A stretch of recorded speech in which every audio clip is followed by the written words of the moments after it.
presidente Jair Bolsonaro esteve em São Paulo nesta segunda-feira para participar do Flow Podcast, transmitido ao vivo por mais de 5 horas. Na conversa com Igor Coelho, o chefe do executivo rechaçou a possibilidade de qualquer tipo de golpe. Se eu quisesse dar golpe, eu não falaria nada. Deixa correr, no último dia dar o golpe. Ou você fala que vai dar golpe agora? Por que essa acusação de golpista pra cima de mim? Eu quero nossa palavra é transparência. Ele criticou o cerceamento da liberdade e a tentativa de taxá-lo como genocida. Você pegar uma cadeia por fake news é a mesma coisa que pegar uma cadeia por ter matado um marciano. Pra mim é... Mas não existe justificação pra isso, é a realidade. Dói, mas é a realidade. Pra mim é extremamente perigoso. Agora, você acha que eu queria matar alguém? Me apelidado de genocida, queria matar alguém? Bolsonaro também pediu para que alguém comprove uma só fake news que interfira no voto. Me aponte uma mensagem de zap no telefone que você falou, isso aqui, não sei de onde veio, vai mudar meu voto. Me aponte, ninguém aponta. E ainda falou sobre o temor de ser preso caso perca as eleições por acusações não tipificadas no Código Penal. Eu vou ser preso por qual acusação? Atos antidemocráticos, que desconfiou da urna eletrônica. Vou ser preso igual a Janine Áñez, ex-presidente da Bolívia, está presa por 10 anos por ser acusado de praticar atos antidemocráticos. Tá de brincadeira. Já depois de meia-noite, saindo do podcast, Bolsonaro era aguardado por apoiadores na rua, onde acenou e cumprimentou os presentes. Além de Bolsonaro, a cantora Anitta também participou de um podcast muito famoso no país, e o gamer Felipe, que participou dessa entrevista com a Anitta, esteve também na conversa desta segunda-feira. Vamos a Brasília. José Maria Trindade. Salve, Zé. Boa noite.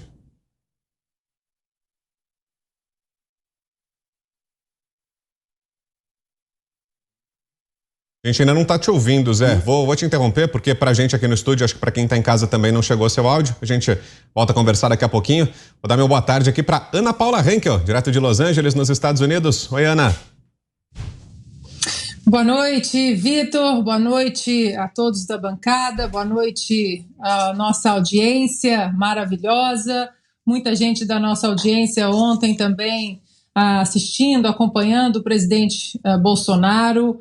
E olha, Vitor, eu fiquei muito impressionada porque eu não consegui assistir as 5 horas seguidas que o presidente ficou ali falando e com uma energia absurda, né? Nós vimos aqui nos Estados Unidos e temos visto nos últimos 4 anos e nesse final de semana, enquanto eu estava em Dallas, o presidente Donald Trump, ele discursa ali por 2 horas, 2 horas e 10, e nós já achamos que é muito, né? Até para um homem da idade dele. Agora, 5 horas, né, ininterruptas, e o presidente sem absolutamente nenhuma colinha, né? Tudo da cabeça, do coração, expôs as vertentes aí de uma velha mídia aí carcomida, viciada em estar com laços estreitos com o establishment, com o deep state de Brasília, e que desde 2018 a eleição do presidente Bolsonaro colocou o dedo aí nessa ferida de expor, assim como o presidente Donald Trump fez aqui nos Estados Unidos. E mais uma vez, não estou comparando os personagens, mas o cenário político é muito parecido. O cenário político dentro da política, em Washington e Brasília, mas o cenário político também, né? Os agentes políticos no judiciário, os agentes políticos na velha imprensa, esse cenário é muito parecido. E o presidente Bolsonaro, durante 5 horas, não apenas mostrou os feitos deste governo, que muita gente fala, né, que eles não existiram.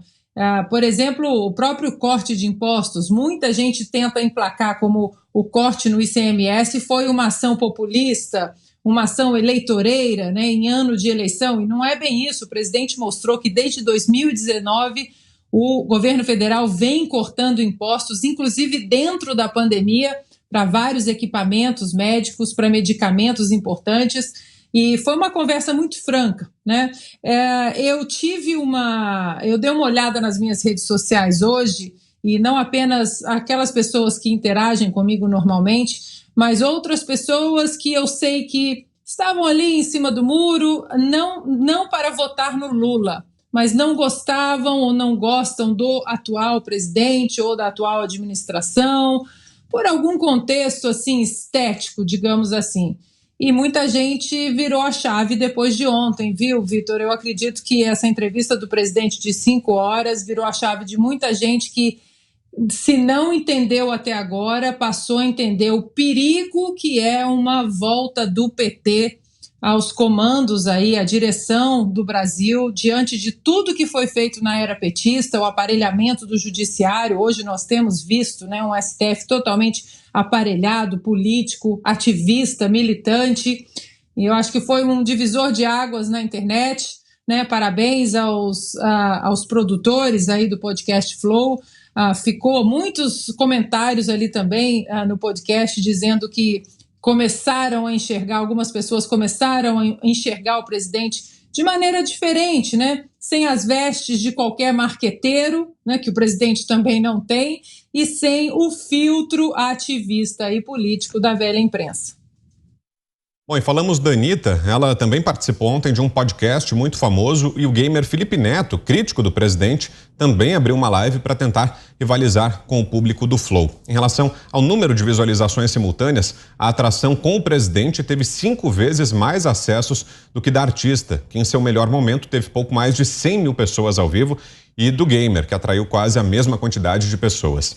Comparando com Lula, que teve 296 mil pessoas simultâneas o acompanhando no Podpah em dezembro de 2021, Jair Bolsonaro atraiu mais de 570 mil pessoas simultâneas, tendo uma audiência 92% maior. Agora sim, análise de José Maria Trindade, direto de Brasília. Salve, Zé, boa noite. Eu dizia que as pessoas só prestam atenção em quem tem algo a dizer, né? Muito boa noite, meu caro Vitor. Boa noite, compadre Augusto. Muito boa noite, Ana. Boa noite, Fiuza. E boa noite, Diogo. E boa noite a você que nos acompanha aqui nos Pingos nos Is. Olha, Vitor, há uma luta aqui entre os partidos políticos. Eu acompanho essa disputa, esta guerra aqui de junção partidária, esta briga para pegar mais um partido ali, somar outro ali, para o tempo de propaganda de rádio e televisão. Veja bem, essas propagandas são em veículos bons, rádio e televisão são veículos que atingem, sim, um grupo muito grande de pessoas, só que a comunicação ficou antiga, ficou ruim, porque é muito artificial. Lá estavam os marqueteiros produzindo países em que todos nós gostaríamos de morar. Era aquela coisa onde tudo funcionava, prato de comida cheio e assim por diante. E aí as pessoas desenvolveram uma resistência a essas coisas programadas, bonitinhas, fechadinhas e que não eram executadas, né? Que são, na verdade, mundos criados para enganar o subconsciente do eleitor. E aí a gente viu o prosseguimento, o aumento da participação da internet nas eleições. Eu converso com vários deputados aqui sobre campanha eleitoral. E aí, como é que está a sua campanha? E o resultado que eu escuto é o seguinte: as verbas estão sendo investidas de cada parlamentar. Os parlamentares têm os seus projetos, né? As suas verbas que vêm do partido e deles próprios, estão investindo cada centavo exatamente num novo tipo de comunicação. É nesse tipo de comunicação, numa comunicação mais real, uma comunicação direta, onde o candidato fala direto ao eleitor. Esse resultado, essa comparação aí, que o ex-presidente Lula também tem seguidores, sim, mas não chegam à metade dos seguidores e do engajamento de uma fala do presidente Jair Bolsonaro. Então, esta é a verdadeira radiografia desta campanha eleitoral, ou seja, o grau de engajamento. Esta é a nova realidade de comunicação de campanha e não aquele mundo perfeito e artificial de antes. Vamos ouvi-lo também, Guilherme Fiuza. Boa noite, Fiuza. Salve, Vitor. Boa noite a todos. Pois é, eu vou dizer que em 2018 eu não confiava muito nesse projeto Bolsonaro. Eu me parecia meio aventureiro. Como se fosse uma sequência do que me parecia ser a carreira do deputado. Eu achava que era ali um político representante de um segmento, com um grupo que o acompanhava. Não me impressionava tanto aquela questão das recepções a ele em aeroportos, né? E eu custei a ver essas duas coisas. Primeiro, a ligação dele com as pessoas, real, né? Esse dado de sinceridade, que evidentemente muitos hoje tentam fingir que não veem, né? E para mim, então, era assim, uma aventura. Eu não sabia o que esperar desse governo. Quando apareceu o Paulo Guedes como integrante da equipe, me parecia também, tive até um certo preconceito, me parecia que talvez pudesse ser aquele financista, né, com a vida resolvida, querendo ali dar uma passada pelo poder. Então, eu quero dizer, e quem me acompanha sabe que eu não acredito muito nessas classificações direita e esquerda, porque elas são enganosas, né? Tem muito revolucionário de boutique de um lado, tem muitos direitas que, na hora H, traem as suas ideias, traíram o presidente também, um governo supostamente de direita, né? Então, eu estou aqui numa posição de independência para dizer que eu fui ver o que esse governo tinha para mostrar. E o que esse governo teve para mostrar até aqui é liberdade, é democracia, é boa gestão, é ocupação técnica do primeiro escalão e alguns erros, né? Erros também, eu acho que no Ministério da Saúde, no Ministério da Educação, ali uma dança de cadeiras, certamente não foram... a dança de cadeiras não foi boa para a gestão dessas áreas, né? O problema da pandemia, a questão dos planos de imunização, o Supremo interferiu também. Mas eu estou querendo dizer o seguinte, venho para me surpreender pessoalmente, modestamente aqui, e talvez para outros, alguém muito disposto ao diálogo, alguém muito disposto a cumprir a sua missão pública, alguém com espírito público. É isso que esse homem tem demonstrado. Essa parte do fascismo imaginário, essa parte dessa construção subliterária que a imprensa falida tem feito, de um autoritário, etc., isso não aconteceu nesse governo. Simplesmente não aconteceu. Já fiz o enunciado aqui da minha completa isenção, da minha completa... Não tem nenhum alinhamento, não aposto, não tem nada. Não tem nada. Já elogiei outros governos aí de diferentes origens. Então, o que eu percebo é um presidente, de fato, cumprindo a sua missão, com acertos e erros, mas com muitos resultados. Com resultados macroeconômicos, como ele cansa de demonstrar, muito esforçado no momento de tentar superar essas tragédias que aconteceram no período dele. Muito importante o aspecto de conseguir não só atender aquelas pessoas que morreriam de fome, como manter os sinais vitais da economia para o país sair bem da pandemia, como está saindo. E é esse presidente que fala 5 horas numa entrevista. Eu quero perguntar a alguém que encontre alguma entrevista do Lula presidente com esse fôlego, que não seja alguma coisa combinada ali com aqueles acertos, né? Tipo aqueles que foram visitar ele na cadeia para fazer aquela entrevista de bajulação, né? Não se trata disso. O presidente, ele se dispõe ao diálogo. No início do mandato, ele tinha uma tradição de fazer café da manhã diário com a imprensa. Muito raro um presidente fazer isso. Ele parou de fazer porque a imensa maioria da imprensa, que a gente já viu que se desmoralizou ao vivo, Força Renan, etc., desistiram de ser jornalismo. Esta imprensa saía do café da manhã e fazia fofoca, tentava derrubar, etc.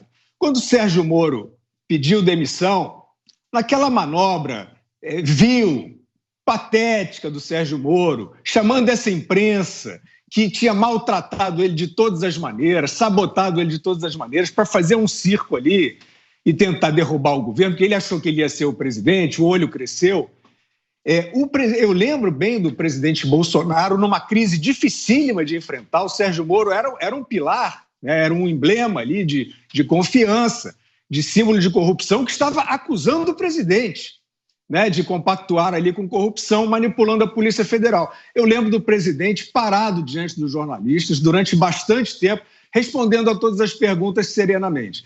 Então é isso, é uma demonstração de alguém disposto ao diálogo e que está, de fato, praticando a democracia no país hoje. A gente tem que olhar e tem que reconhecer. Opinião agora de Augusto Nunes. Boa noite, Augusto. Boa noite, grande Vitor. Boa noite, compadre Zé. Boa noite, minha querida parceira Ana Paula. Boa noite, meu irmão Guilherme. Boa noite a vocês que nos acompanham.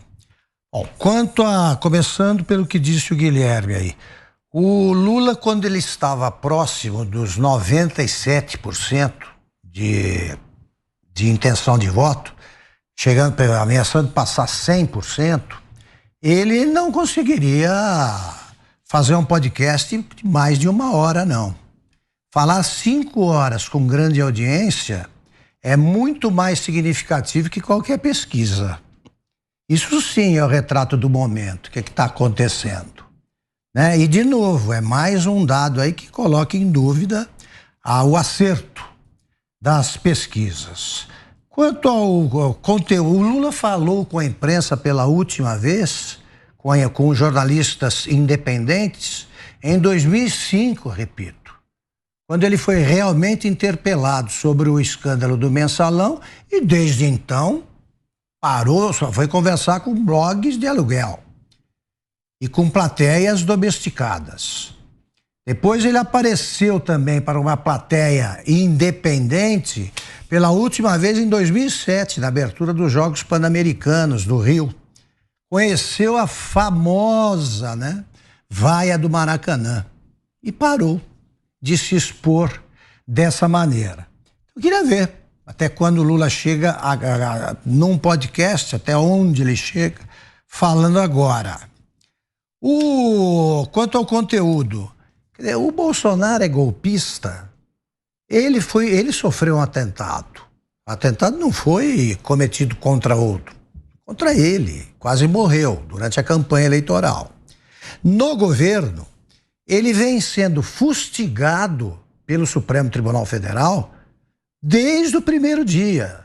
Ele já enfrentou mais de 130 decisões desfavoráveis ao governo. Ele não pôde nomear o chefe da Polícia Federal, porque o ministro Alexandre de Moraes impediu. Ele recebe aqueles ultimatos todo dia. Tem 5 horas para fazer não sei o quê, tem 10 horas para mostrar se vai viajar para alguma cidade ou não, coisas assim. E reage democraticamente. O Supremo ofende, insulta, levanta suspeitas, fala com palavras espertas, escolhidas e tal, para dizer que comete atos antidemocráticos o homem que vai, disputando a reeleição, enfrentar um ladrão que foi solto pelo Supremo. É isso.